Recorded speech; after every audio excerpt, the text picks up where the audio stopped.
Assalamu alaikum wa rahmatullahi wa barakatuh. Myself, Abdul Haq, Diniyat teacher, ZB Zakaria English High School. Welcome all of you in Diniyat online classes. My dear students, in previous lectures, I have been discuss about the life story of Prophet Ibrahim alayhi salam. Today, I will continue the same chapter. Today, I will read about the construction of the Holy Kaaba. Allah blessed Ibrahim alayhi salam with a son Ismail alayhi salam at the age of 80 years.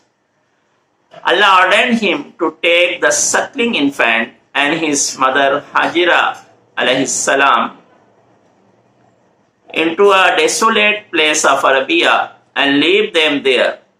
Being the most obedient servant, he followed the command of Allah and left his wife and infant son in a quiet, desolate place and departed.